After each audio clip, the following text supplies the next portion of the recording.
여러분의 구독은 영상을 제작하는 데 큰 힘이 됩니다. 영상을 보시기 전에 구독과 좋아요 꼭 부탁드리겠습니다. 아울러 회원이 되시기를 원하시는 분들은 유튜브 채널 홈피 구독 옆에 있는 가입 버튼을 눌러주시기 바랍니다.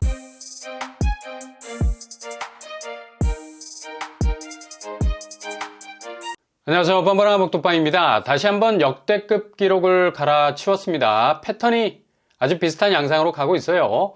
치고 빠지는 박자가 아주 일률적이죠. 강약약강, 강약약강.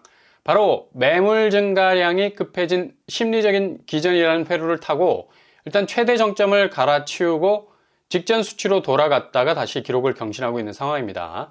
우리나라는 무조건 3-4번 기회라는 회전목마 패턴 3번 정도 간을 보다가 다시 한번 세게 강펀치를 날려서 기존 기록을 갈아버리는 패턴이죠. 그만큼 지금 서울 매매시장은 대혼돈의 멀티버스 그 자체입니다. 이미 거래는 종료가 된 거나 마찬가지. 심심하면 동네 중개업소 커피 마시러 한번 가보세요. 계약서 쓰는 모습을 전혀 찾아볼 수 없습니다. 그냥 죽 때리고 앉아서 상담 비슷한 말들만 나무, 매물 내놓는 전화만 울리고 중개사들 정말 죽을 마실 겁니다.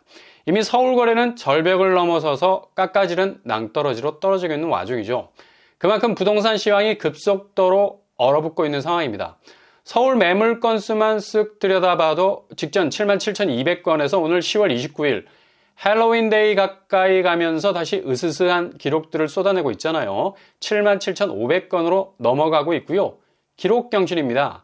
이 패턴은 초반에 말씀드린 대로 강약약강 박자를 가지다가 다음 달로 넘어가면서 약세의 텀이 대폭 줄게 될 겁니다. 강약약강으로 이후에 강약, 강약, 강약으로 바뀔 것으로 보이고요. 연일 매물 기록을 갈아치우는 모습으로 8만 건을 넘어서 10만 건 가는 건 그냥 고속도로 하이패스 구간 통과하는 것처럼 거칠 것이 없어 보입니다. 그만큼 11월은 뚜렷한 2차 하락으로 가는 궤적으로 완전히 돌아가게 되는 분기점이 될 거고요. 일단 선수들이 많은 강남 4구, 강남구 6,700건으로 서울에서 단연 탑으로 매물이 쌓이고 있죠. 눈치가 빠른 분들이기 때문에 이미 여기는 6,000건을 넘실대고 있는 추세였죠. 그리고 서초구, 여기도 5,800건을 완전히 돌파를 하고 있습니다. 송파구, 여기도 5,700건 넘어가고 있네요. 정말 이건 보릿고개 넘는 기분도 들어요. 그만큼 거래가 말라가고 있기 때문이죠. 강동구 3,900건으로 이전 기록을 갈아치우고 있고요. 비강남권 가장 활발한 거래로 갭2의 성지가 됐던 노원구 5,400건으로 기록을 경신 중에 있습니다. 이렇게 지금 강남 4구는 매물이 다른 자치구보다 폭증하는 상태고요. 노원구마저 거래 회전율이 상당히 빠른 곳인데 이미 비상 깜빡이 켜놓고 정차해 있는 상태. 거래가 오고 가질 못하는 매물 적체 현상 그대로 보이고 있죠. 이렇게 매물이 늘어나는 파이 안에는 느긋한 다주택자들도 있습니다. 매물이 소진이 되건 말건 자금과 시간에 구애를 받지 않는 분들이 있는 반면에 정말 급한 분들도 있죠. 기존 집을 빨리 팔아야 새 집으로 갈 수 있는 자금이라는 브릿지를 놓을 수가 있는데 이게 스탑이 되어버리면 자칫 집이 날아갈 수도 있습니다. 특히 1주택자들이 대거 청약시장에 진입을 하면서 분양 경쟁률을 극한으로 몰아붙인 경향이 많았습니다. 그리고 기존 끼고 있던 집값 외에 대출까지 얹어서 무리한 면이 없지 않아 있었던 새집 마련 분명히 공격적으로 진행을 했을 거고요. 근데 이렇게 매물이 쌓이기만 하고 소화가 안 되기 시작하면 급전이 필요하기 때문에 시세보다 뚝뚝 떨어지는 가격대로 내놓기 시작할 건데 정말 집값만 뚝뚝 떨어지는 게 아니라 눈에서 눈물도 뚝뚝 떨어지게 되죠. 이렇게 되면 눈물 컬러가 달라져요. 피눈물 쏟을 수 있는 극한의 집값 위기를 겪게 되는 거죠. 이젠 부동산 시장 구조상 인위적인 개입으로 해결이 절대 안 됩니다. 지금 돌아가는 것 보세요. 대출 수위를 계속해서 낮추면서 가계부채 홍수가 날 것으로 미리미리 대비하고 있는 분위기라 새로운 대출 창구를 열어줄 만한 여력이 없습니다. 그래서 더욱 압박감이 심해질 수 있는 타이밍이라 볼 수 있고요. 거래량도 매물 쌓이는 증가세와 완전히 반비례. 그러니까 거래 넘버링이 확실히 줄어가는 걸 볼 수 있죠. 강남 보세요. 거의 애가 말라가고 있잖아. 서초구 역시 마찬가지. 확연히 거래 볼륨이 줄어들고 있습니다. 송파구 역시 거래량 10월 들어가면서 급격하게 줄고 있죠. 노원구도 매물 증가세와는 완전히 반대되는 초라한 거래량 보이고 있습니다. 지금 상황에서는 문제는 속도인데 얼마나 호가 방어벽이라는 쉴드를 치고 2차 하락 시즌을 견딜 것인가인데요.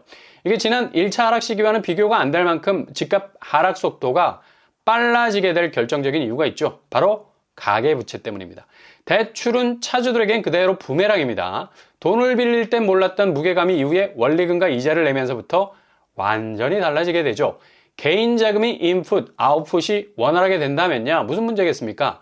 1900조에 육박하는 천문학적인 부채 문제. 그냥 퉁쳐서 이렇게 몇 천조 단위로 파악이 되겠지만 각계 전투로 치고 들어가 보면 개인이 주택담보대출 받으면서 그것도 거의 정신 나갈 정도로 받는 경향이 많았었죠. 이러다 보니까 금리는 천정부지로 오르게 되고 8%에 달하는 주담대 상당금리도 머지않았다라는 얘기도 나올 판인데 이렇게 되면 개인 자금줄이 그냥 바로 말라버리거든요. 부동산에 자금이 돌지 않으면 제일 먼저 쓰러지는 곳이 바로 돈을 빌려 집을 산 차주들, 집주인들입니다.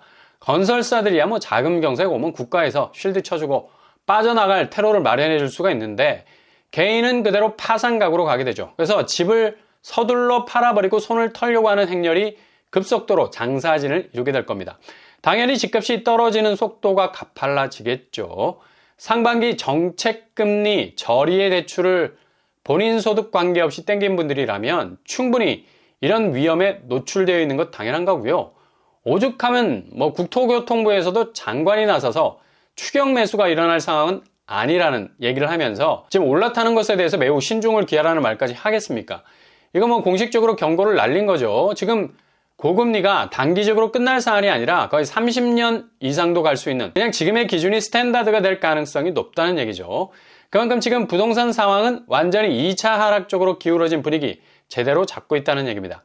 늘상 이런 리스크 상황에서 단골로 등장하는 IMF에서조차도 한국의 총 가계부채에 대한 우려를 계속적으로 신호를 보내고 있습니다. OECD 국가 중에서도 상당히 높은 수준의 부채 문제를 떠안고 있다는 설명을 덧붙였는데요. 가계부채 건전성 관리에 대한 경고를 우회적으로 하고 있는 건데요. 지난 10일 세계 경제 전망에서도 한국의 올해 성장 전망치를 기존 1.4%로 굳혀버리고 내년 전망치는 2.4에서 2.2%로 하향 조정을 한 상태입니다. 그만큼 향후 한국의 경제 성장률 자체가 고전을 거듭할 가능성이 많다는 얘기죠. 지금 집값 상황이 이렇게 돌아가고 있습니다. 이제 뭐 상반기 각계 전투로 집값 하락의 위험성에 대해서 터져나왔던 목소리가 위기로 바뀌어버렸고 그걸 대변하는 게 개인이 아닌 공식적인 기관에서조차 경각심을 가지라는 경고 보내고 있고요. 그럼에도 불구하고 이런 고금리 상황에서도 단 19일 만에 5대 시중은행의 가계대출 잔액은 3조 4천억이 늘어버렸습니다. 정말 어마무시하죠. 9월 한 달 만에 증가한 2조 원보다 1조 4천억이 더 늘어버렸습니다.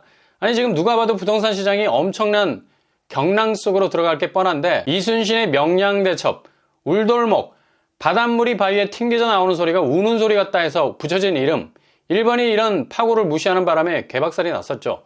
지금 울돌목 같은 해류의 흐름이 부동산 시장을 둘러싸고 넘칠거리고 있는데 무슨 정신으로 대출을 땡기고 있는가?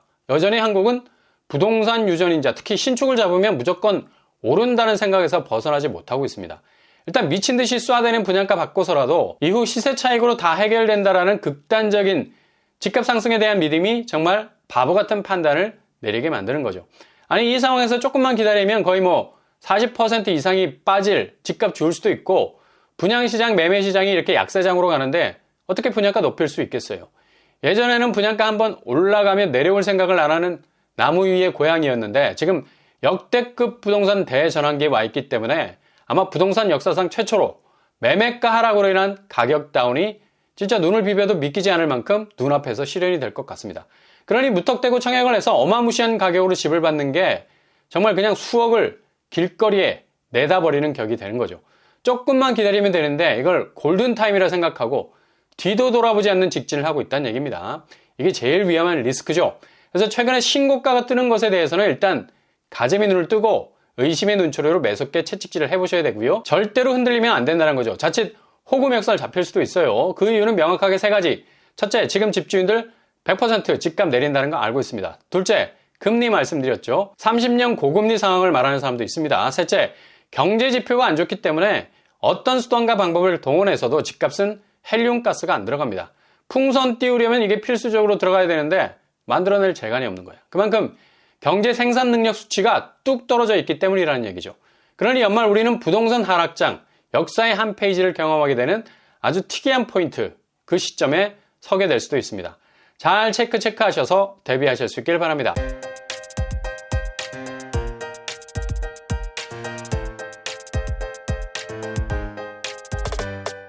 오늘의 부동산 캐리커처, 오늘 역대 최고를 찍었죠?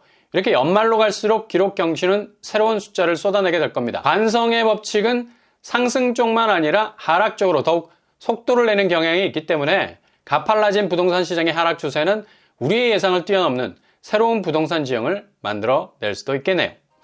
오늘도 응원합니다. 여러분의 길이 꽃길만 되실 수 있길 바랍니다. 이상 로반프란 복도발 마치겠습니다. 구독과 좋아요 부탁드립니다. 감사합니다.